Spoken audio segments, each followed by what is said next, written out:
Sur Facebook, on a des choses intéressantes. Vous savez que Facebook et puis les portables permettent de savoir ce que les gens ont dans la tête. Avant, ils le gardaient pour eux. Maintenant, ils se dévoilent. Toutes ces conversations téléphoniques sont significatives. Et tous ces messages sur Facebook sont significatifs.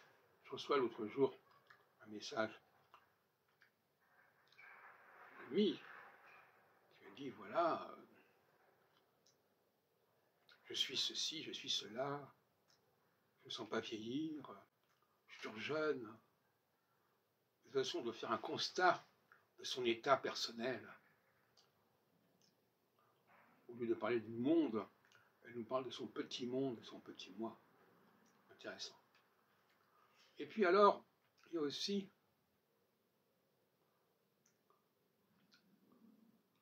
cette question sensorielle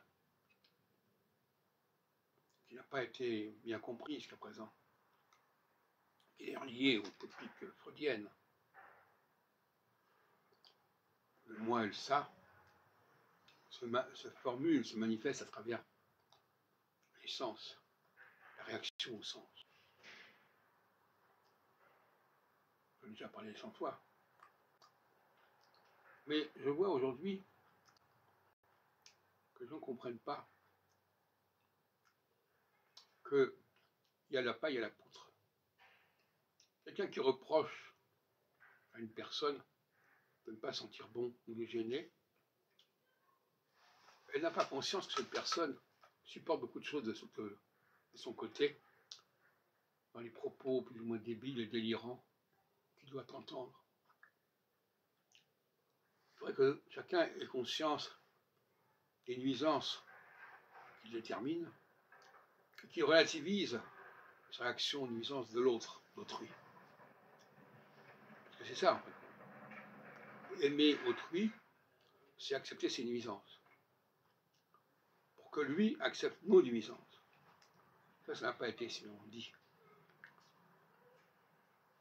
Parce que beaucoup de gens se disent, oui, voilà, on ne va pas supporter des personnes qui ne se lavent pas bien, qui ne sont pas propres sur elles, etc.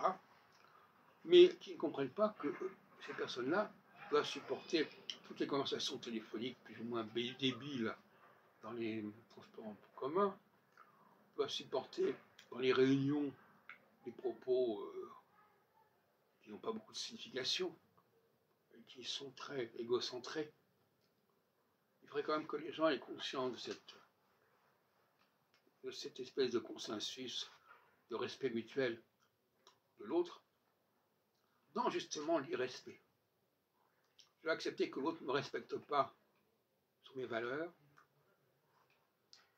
et moi, je vais respecter, et inversement.